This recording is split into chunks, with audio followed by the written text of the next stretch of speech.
Anshuman Kumar sir भी हमारे साथ हैं। सही, इस बीमारी को लेकर जैसे कि सर बता रहे थे संजीव सर कि डरने की ज्यादा आवश्यकता है नहीं। अब चीन को लेकर बहुत सारे सवाल भी खड़े हो रहे हैं कि क्या ये फिर से चाइना का प्रयोग है या फिर वाकई में कोई बीमारी है जो चाइना से अब नेपाल तक भी पहुंच रही है। जी देखिए, जो विज्ञान की बात डॉक्टर संजीव ने वहां के इन्फॉर्मेशन पे कहा कि माइकोप्लाज्मा निमोनी जो बच्चों में निमोनिया कराने का एक कॉमन वजह है, इसी का स्प्रेड है, उसी का एग्लूटिनिन टेस्ट मतलब एंटीजन एंटीबॉडी मिला है, ये बिल्कुल ठीक है। लेकिन चाइना क्योंकि अविश्वास के दायरे में हर समय आ जाता है तो साइंस को भी पीछे छोड़ देता है। समस्या यहां हो रही है। तो दो तीन चीजें हो सकती हैं कि एक हो सकता है कोविड का कोई नया स्ट्रेन आया हो, दूसरा होता है कोरोना वायरस एक बहुत बड़ा ग्रुप है जिसमें कोविड एक है। कोरोना वायरस कोई आरएनए वायरस है, कोई नया स्ट्रेन लेके बच्चों में निमोनिया करा रहा हो, इसकी संभावना है। एक पॉसिबिलिटी जरूर बन रही है कि नॉर्मल से पिछले 3 साल में चाइना में इस सीजन में इस तरह के निमोनिया नहीं देखे गए थे, इस बार देखे गए हैं। तो एक संभावना नए पैथोजन की। दूसरी संभावना जो टेक्निकली हम लोग कहते हैं इम्यूनिटी डेथ, उधार वाली चीज जो होती है इम्यूनिटी, क्योंकि अभी तक दिसंबर तक चाइना लॉकडाउन की स्थिति में चल रहा था, अब सडनली खोला है। तो अदर देन कोविड भी जो पैथोजन को जगह नहीं मिल रही थी वो जगह मिली होगी और आउटब्रेक करा दिया। इसको इम्यूनिटी डेथ कहते हैं हमारे साइंस के प्रिंसिपल में। तो एक संभावना इसकी बन रही, लेकिन जो भी बन रही है इन्फेक्शस डिजीज, संक्रामक बीमारी है।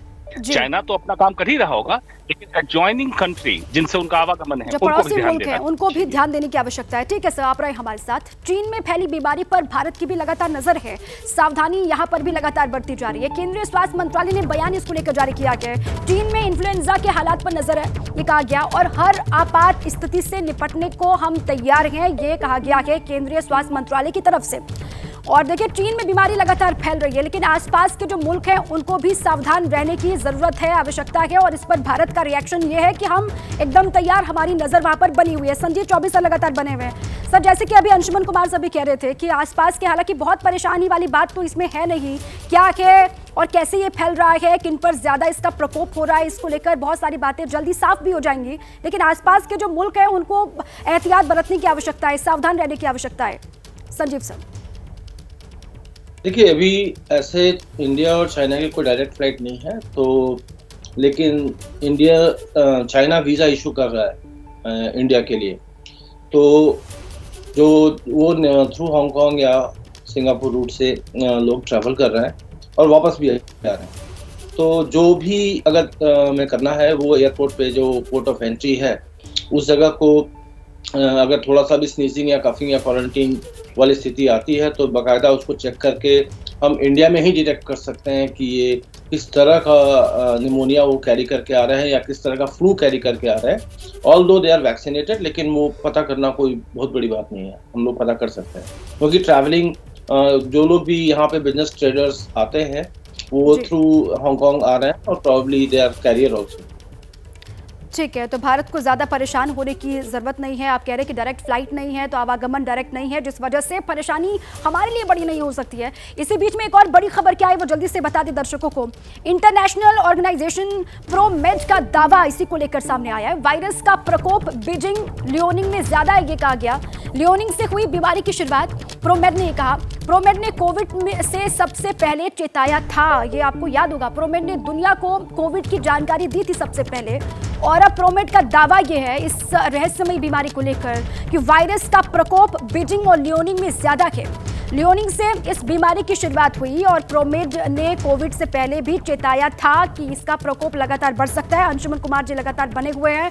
अंशुमन कुमार जी, ये प्रोमेड का दावा ये भी दिखाई दे रहा है कि इसका सबसे ज्यादा, जैसे कोविड के टाइम पे हुआ था कि वुहान एपिसेंटर बना था कोविड का, अब ये कहा गया कि बीजिंग और लियोनिंग में यानी कि उत्तरी चाइना में ज्यादा प्रकोप है इस वायरस का। जी बिल्कुल ठीक बात है। प्रोमेड ने पहले आगाह किया था और उसकी बात सच निकली, और उसके आगाह करने पे चीज को हम कहते हैं साइंस में कंफाउंडिंग फैक्टर। मतलब चीन पे उसने भी शक शुबा की निगाह से देखा था कि ये डाटा सही नहीं दे रहा है और इसका आउटब्रेक होने का पूरा चांस है। अभी भी प्रोमेड वार्न कर रहा है।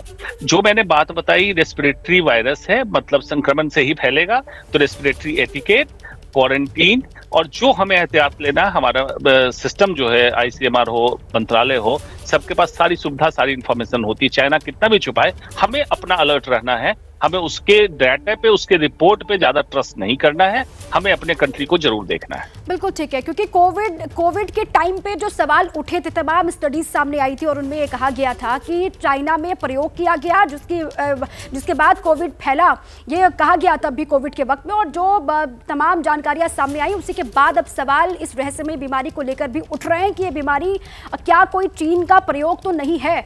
जैसे ही घड़ी का काटा दोपहर 2:30 पे आए, बबीता जी का दिल सास बहू साजिश के लिए मचल जाए। और ये है इनकी बहू, पूरे दिन ऑफिस की टेंशन हो जाए गॉन जब ये करें अपना फेवरेट शो फ्री टाइम पे ऑन। इनकी तरह आप भी देखिए अपना फेवरेट शो अपने टाइम पर और डाउनलोड कीजिए एबीपी लाइव ऐप अपने स्मार्ट टीवी पर।